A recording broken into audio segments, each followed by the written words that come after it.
2024년 1월 10일 오늘 우리에게 주시는 하나님의 말씀은 마가복음 4장 21절에서 29절 말씀입니다. 또 그들에게 이르시되 사람이 등불을 가져오는 것은 말 아래에나 평상 아래에 두려 함이냐 등경 위에 두려 함이 아니냐. 드러내려 하지 않고는 숨긴 것이 없고 나타내려 하지 않고는 감추인 것이 없느니라. 들을 귀 있는 자는 들으라. 또 이르시되 너희가 무엇을 듣는가 스스로 삼가라. 너희의 헤아리는 그 헤아림으로 너희가 헤아림을 받을 것이며 더 받으리니 있는 자는 받을 것이요 없는 자는 그 있는 것까지도 빼앗기리라. 또 이르시되 하나님의 나라는 사람이 씨를 땅에 뿌림과 같으니 그가 밤낮 자고 깨고 하는 중에 씨가 나서 자라되 어떻게 그리 되는지를 알지 못하느니라. 땅이 스스로 열매를 맺되 처음에는 싹이요 다음에는 이삭이요 그 다음에는 이삭의 충실한 곡식이라. 열매가 익으면 곧 낫을 대나니 이는 추수 때가 이르렀음이라. 이 시간 하나님 나라에 대한 비유라는 제목으로 여러분들과 은혜를 나누겠습니다. 예수님의 공생의 첫 선포는 하나님 나라의 도래였습니다. 때가 찼고 하나님 나라가 가까이 왔으니 회개하고 복음을 믿으라. 예수님의 사역은 하나님의 나라의 실제를 드러내는 과정입니다. 예수님은 이 땅에서 치유하고 전파하고 가르치는 사역을 감당하셨죠. 특별히 가르치실 때 여러 가지를 비유로 설명하셨습니다. 하나님 나라의 오묘한 비밀을 알아듣기 쉽게 청중들이 가장 친근한 사물을 예를 들어 설명하셨습니다. 예수님의 비유로 설명하는 궁극적 목적은 무엇인가요? 그들이 복음의 비밀을 잘 깨달아 알기 위해서입니다. 비유로 설명해도 제자들이 잘 알아듣지 못하자 예수님은 해석을 해주십니다. 사장에는 하나님의 나라라는 말이 반복하여 등장합니다. 그리하여 사장의 핵심은 하나님 나라로 볼 수 있는 것입니다. 하나님 나라를 비유로 말씀하신 것이죠. 비유를 통해 주님의 제자들이 복음의 비밀을 깨달아 알고 그들을 통해 복음이 전파되어 이 땅에 하나님 나라가 확장되다가 세상 끝날 최종적으로 완성될 것을 보여주고 있습니다. 어제 우리는 씨 뿌리는 비유에 대해서 살펴보았습니다. 씨를 뿌릴 때에 네 가지 반응이 나타나죠. 여기서 씨는 말씀인 것입니다. 좋은 땅에 뿌리진 말씀은 30배, 60배, 100배 열매를 맺습니다. 그러므로 주님은 너희들은 내 말을 새겨 들으라고 하십니다. 오늘 본문에서도 계속하여 비유로 다른 가르침을 이어갑니다. 등불과 자라나는 씨의 비유로 하나님 나라가 어떻게 드러나고 성장하고 확장됨을 보여주고 있습니다. 오늘 이 비유를 통해 우리에게 주시고자 하는 영적 교훈을 함께 살펴보겠습니다. 첫 번째, 하나님 나라는 등불과 같습니다. 여기서 하나님 나라를 등불에 비유했는데 이 비유를 말씀하신 주님의 의도는 무엇인가요? 21절에서 22절 말씀 함께 읽겠습니다. 또 그들에게 이르시되 사람이 등불을 가져오는 것은 말 아래에나 평상 아래에 두려 함이냐 등경 위에 두려 함이 아니냐. 드러내려 하지 않고는 숨긴 것이 없고 나타내려 하지 않고는 감추인 것이 없느니라. 사람이 등불을 가져오는 목적은 무엇인가요? 말이나 평상 아래 감추기 위해서가 아닙니다. 등경 위에 두어 온 집안을 밝히기 위해서입니다. 실제로 예수님 당시에 유대인들의 가정에는 토기로 만든 납작한 등잔이 있어 그것으로 어두운 밤을 밝혔다고 합니다. 밤이 되면 집안 흙벽에 돌출되어 있는 등받침 위에 등잔을 올려놓아 방안을 환하게 밝히는 것입니다. 등불은 가능하면 높은 곳에 둡니다. 왜냐하면 더 넓게 멀리 비추기 위해서입니다. 예수 그리스도는 참 빛으로 이 세상에 오셨습니다. 이 땅에 오셔서 흑암에 앉은 백성들에게 빛을 비추어 주셨고 사망의 땅과 그늘에 앉은 자들에게 빛을 비추어 줬습니다. 소망이 없는 자에게 생명의 빛을 비추어 주셨습니다.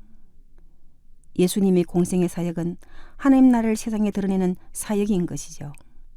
그동안 숨겨 있고 감추어진 하나님 나라 비밀을 이제 드러내는 것입니다. 사실 구약 시대는 복음이 빛을 발한 시대가 아닙니다. 마치 모세가 광채나는 얼굴을 수건으로 가렸듯이 의문의 보자기에 쌓여있던 시대이죠. 이제 이 복음이 예수님이 오심으로 드러나고 나타나게 된 것입니다. 예수님을 통하여 복음의 비밀은 계속하여 드러났습니다. 그 정점은 어디죠? 예수님의 죽음과 부활인 것입니다. 이제 주님이 다시 재림하실 때 완전히 드러나는 것입니다. 주님의 제자들은 예수님처럼 등불이 되어 등경 위에서 비춰야 하는 것입니다. 실제로 오순절 성령 충만을 받은 그들은 뛰쳐나가서 예수 그리스도의 복음을 담대히 전합니다.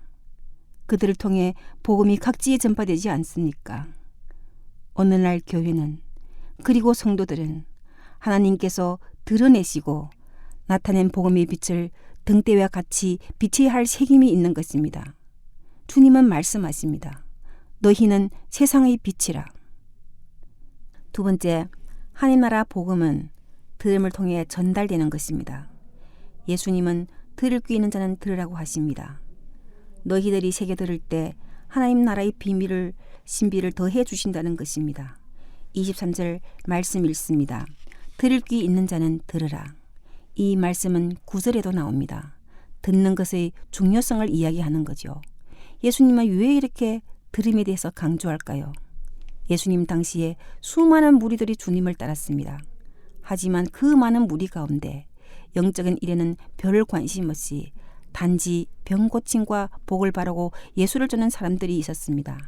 반면에 영적으로 무지하지만 예수님을 온전히 신뢰하며 그분을 통하여 자신들이 무지함을 해결하는 제자들의 그룹도 있었습니다. 주님은 그 제자들에게도 들을 귀가 중요하다고 말씀하십니다. 말씀을 듣는다고 해서 다 영적 진리의 깨달음에 이르는 것이 아니기 때문입니다. 그래서 너희가 무엇을 듣는가 스스로 상가라 하십니다. 이 구절을 공동 번역으로 보면 너희는 내 말을 마음에 새겨 들으라입니다. 말씀을 들을 때 집중하라는 것입니다. 그냥 건성으로 듣는 것이 아니라 이 말씀 안에 감춰진 비밀을 발견하려는 마음으로 도대체 예수님이 이 본문을 통하여 말씀하시고자 하는 것이 무엇인지 그것을 생각하며 듣는 것입니다. 성경을 읽을 때도 마찬가지입니다.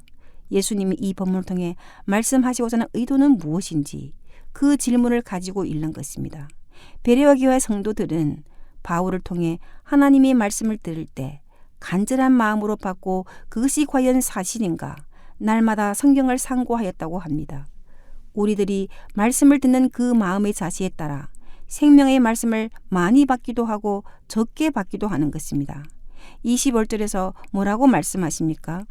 있는 자는 받을 것이요 없는 자는 그 있는까지 빼앗기리라. 들을 귀가 있는 자, 말씀을 사모하는 자에게는 말씀의 은혜를 풍요롭게 받아 누리지만 그런 마음이 없는 자는 현재 지니고 있는 것조차 빼앗긴다는 것입니다. 그래서 새겨 듣는 것이 중요합니다. 들을 귀가 있는 자는 계속해서 받게 되고 들을 귀가 없는 자는 있는 것마저 빼앗기가 된다는 것입니다. 내가 지금 어떠한 환경에 놓여 있든지 우리는 말씀드림이 계속 유지되어야 합니다. 24절 말씀을 현대연의 성공으로 보면은 이렇게 나와 있습니다. 너희는 내 말을 귀담아 듣고 실천하여라. 그렇게 하면 그만큼 더 많은 것을 얻게 될 것이라. 주의 말씀을 신중히 듣고 더 나아가서 말씀을 실천하며 살아가는 자에게는 더 많은 말씀의 은혜가 임하고 하나님으로부터 더 크고 많은 것을 얻게 될 것입니다. 하지만 실천이 따르지 않으면 있는 말씀마저 잃게 되는 것입니다. 이처럼 우리가 하나님의 복음을 어떻게 받아들이고 그대로 실천하느냐에 따라 우리의 영적 가치가 결정되는 것입니다. 그러므로 겸손한 마음으로 말씀을 받아 늘 말씀 안에 생활하도록 해야 하는 것입니다. 세 번째, 하나님 나라는 자라게 되어 있습니다. 뿌려진 복음의 씨앗은 자라게 되어 있습니다. 하나님의 나라는 사람이 씨를 땅에 뿌린 것 같다고 하였습니다. 앞에서 언급한 씨 뿌리는 비유와 좀 차이가 있습니다. 앞에서 언급한 씨 뿌리는 비유는 토양에 좋고 나쁨에 관심을 더 두었다면, 오늘 본문의 씨 뿌리는 비유는 씨앗의 생명력과 그 씨앗이 결실하여 추수까지의 생장 과정에 관심을 두고 있습니다. 씨를 뿌린 농부가 씨를 뿌려놓고 이것이 어떻게 성장할까 고민하고 염려하지는 않습니다. 농부가 밤낮 자고 깨고 하는 중에 그 씨앗은 스스로 자라는 것입니다. 가만히 있는 것 같지만 사람이 알지 못하는 사이에 싹을 내며 자랍니다. 28절을 보면 땅에 뿌려진 씨가 열매를 맺기까지 과정이 나옵니다. 처음에는 싹이 나고 다음에는 이삭, 그 다음에는 충실한 곡식이 열리게 되는 것입니다. 이처럼 씨앗이 역동적인 생명력이 있어 자라듯이 우리 안에 떨어진 복음의 씨앗은 생명력이 있어 자라게 되어 있습니다. 비록 눈에 보이지 않지만 마음에 심겨진 복음의 씨앗은 그것으로 머물지 않고 성장하게 되는 것입니다.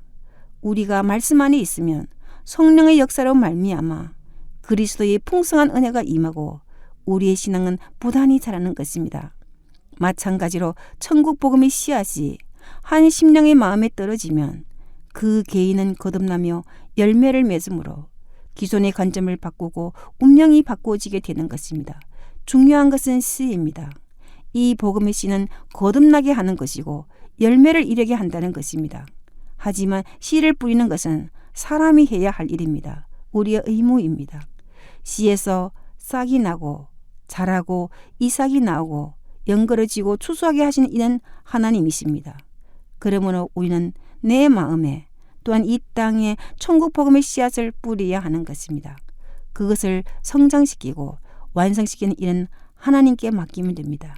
모든 역사의 주권자이신 하나님께서 각자의 마음속에 그리고 이 세상 가운데 하나님이 나를 완성해 갈 것입니다. 29절 함께 읽습니다. 열매가 익으면 곧 낫을 되니 이는 추수 때가 이르렀습니다. 농부는 추수 때가 되면 더 이상 지체하지 않습니다. 낫으로 추수를 시작합니다. 마찬가지로 하나님이 작정하신 때가 이르면 이 세상을 추수하실 것입니다. 이 추수의 때는 예수님이 다시 재림하셔서 열매를 거두시는 최후의 때인 것입니다. 모든 일에 시작이 있고 끝이 있듯이 하나님 나라는 언젠가는 완성될 날이 있습니다. 하나님 나라는 예수님이 이 땅에 오심으로 시작이 되었고 지금은 성장과 확장의 단계에 있습니다. 하나님 나라는 언젠가는 완성이 되는 것입니다. 그때 알곡과 죽정이가 갈라지는 것입니다. 알곡 성도들은 그 안에 들어가 영원한 안식과 기쁨을 누리게 되는 것이죠. 따라서 하나님 나라가 완성되는 그날까지 우리는 믿음을 지키고 열매를 맺어 주님의 품에 안겨지어야 할 것입니다. 알곡 성도로서 완성된 하나님 나라에 들어가기에 합당하도록 경건한 삶으로 그날을 준비합시다. 이제 말씀을 정리합니다. 오늘 비유를 통해 주님은 들을 귀 있는 자는 들으라. 너희가 무엇을 듣는가 스스로 상가라 하십니다. 수없이 들리는 세상의 소리에 휘둘리지 않고 살아가는 방법은 구별하여 들음이 필요합니다. 수많은 미디어와 영상의 홍수 속에 살아가는 현대 성도들에게 말씀을 새겨드림이 필요합니다. 말씀을 듣는 것이 아무것도 아닌 것 같지만 우리의 심령의 마음에 떨어진 복음의 씨앗은 그것으로 머물지 않고 자라고 결실을 맺음으로 기존의 생각, 관점을 바꾸는 것입니다. 아무리 하는 날의 기대를 가진다 하더라도 현재 주어지는 말씀에 귀를 기울이지 않는 자는 아무것도 얻지 못할 뿐만 아니라 있는 것조차 잃게 되는 것입니다. 반면에 천국 복음의 씨앗을 마음의 밭에 소중히 품은 사람은 예상치 못한 큰 결과를 얻게 되는 것입니다. 예수님은 하나님 나라를 가져오셨고 전하셨습니다. 그 나라는 은밀한 중에 완성을 향해 나아가고 있습니다. 그 완성될 영광스러운 하나님 나라를 바라보며 천국 복음을 전하는 저와 여러분 되시기를 바랍니다. 여러분들을 통하여 하나님이 많은 영혼들에게 참된 안식을 베푸실 것을 기대하며 복음의 씨앗을 뿌려봅시다. 기도하겠습니다. 하나님 감사합니다.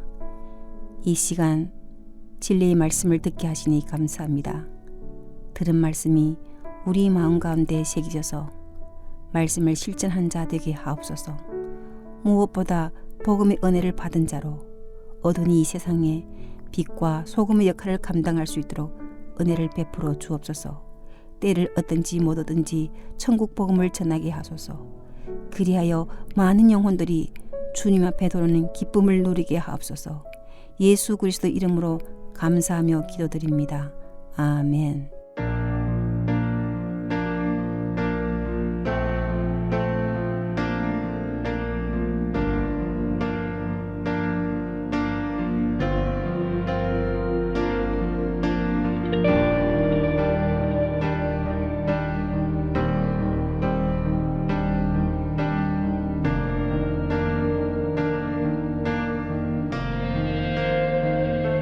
주의 나라가 임할 때 하나님 임재하실 때 예배가 회복되면 기적을 일어나네.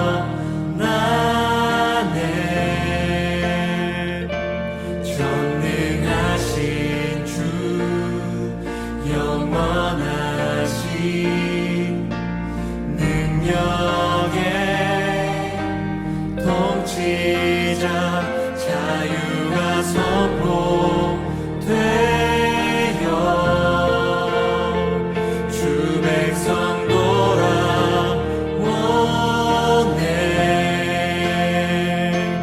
하나님 나라 임하소서. 영광과 존귀 능력과 위엄 놀라운 사랑의 기적의 하나님 지금 이곳에 오소서.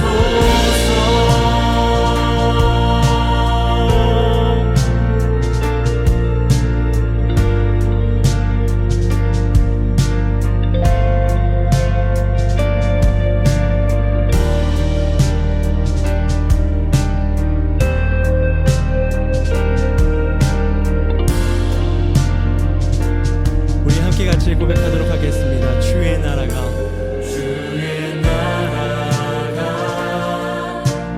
임할 때 하나님 임재하실 때 예배가 회복되면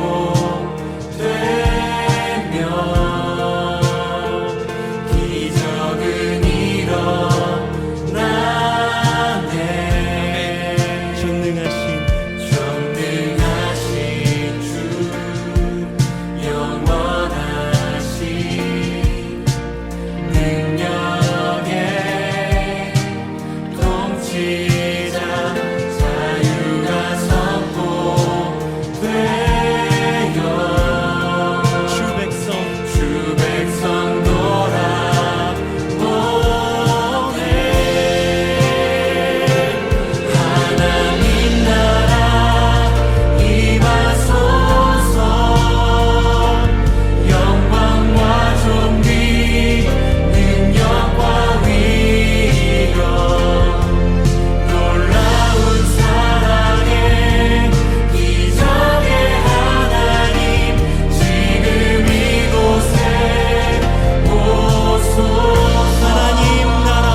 선포